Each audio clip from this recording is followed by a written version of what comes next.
साल 1978 की बात है। अदालत में एक मुकदमा चल रहा था। वहां आवाज गूंज रही थी, मैं हिटलर की आत्मा हूं, मैं नीरो की आत्मा हूं, मैं शैतान की आत्मा हूं। यह आवाज एक टेप रिकॉर्डर से आ रही थी, एक लड़की की आवाज जो पहले ही मर चुकी थी। अब बस फैसला होना बाकी था। फैसला इस बात का कि लड़की की मौत का दोषी कौन है। वो आत्माएं जिनका वो दावा कर रही थी कि उसके अंदर है, या वे माँ बाप जो उसे तथाकथित नर्क में जाने से बचाना चाहते थे। ये कहानी है एनालिस मिशेल की। उसका जन्म जर्मनी के बवारिया शहर में 21 सितंबर 1952 को हुआ था। परिवार ईसाई धर्म से ताल्लुक रखता था। उसके माता पिता गहरे धार्मिक थे। एनालिस हर हफ्ते चर्च जाती और बाइबल का पाठ करती। यहाँ तक कि उसने लैटिन भाषा भी सीख ली ताकि वो बाइबल के लैटिन सूत्रों को पढ़ सके। 16 साल की उम्र तक सब कुछ ठीक रहा। एनालिस स्कूल गई और बाद में उसने कॉलेज भी ज्वाइन किया।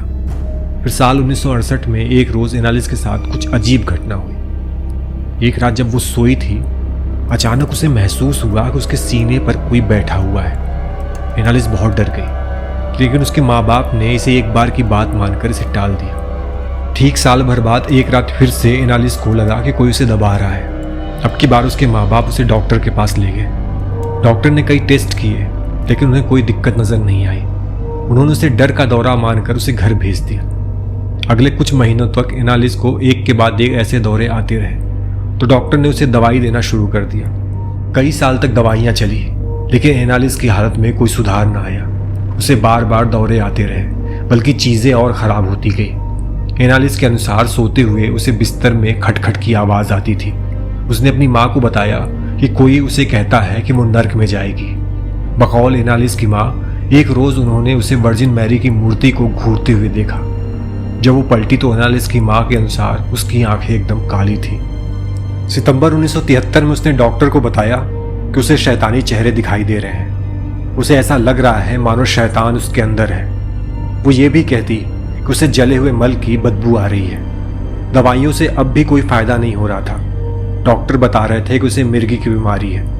उन्होंने उसे और ताकतवर दवाई देने का फैसला किया, लेकिन उनसे भी कुछ फायदा न हुआ, बल्कि दिन पर दिन उसका बर्ताव और अजीब होता गया। साल 1975 तक उसने खाना पीना छोड़ दिया था। वो रात भर जागती रहती और कोई मक्खी या मकड़ी दिख जाए तो उसे अपने मुंह में डाल लेती।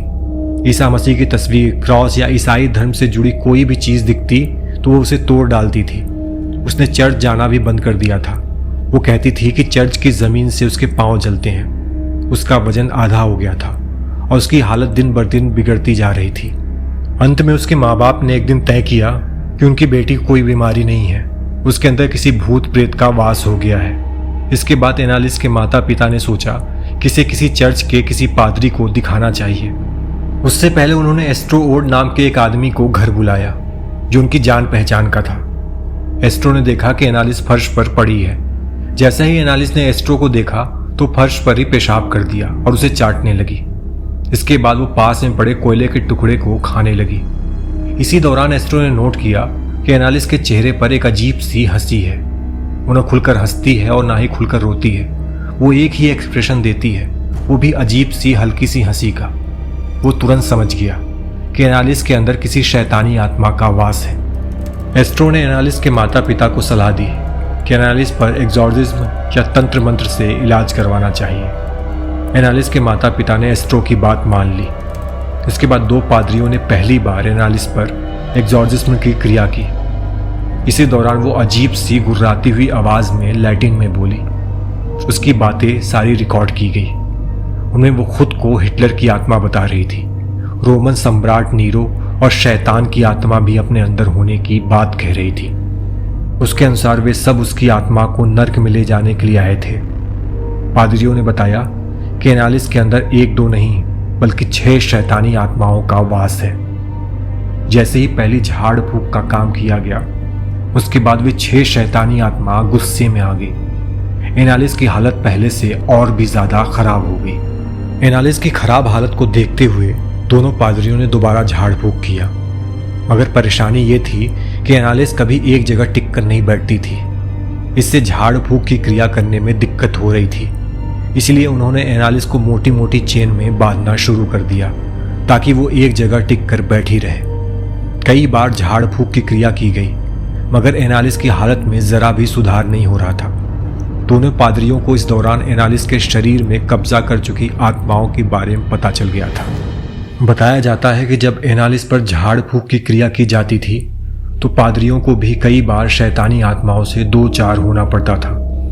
ये दोनों झाड़ फूक की पूरी प्रक्रिया को अक्सर ऑडियो कैसेट में भी रिकॉर्ड करते थे। दोनों को शैतानी आत्माओं के नाम भी इसी तरह पता चले।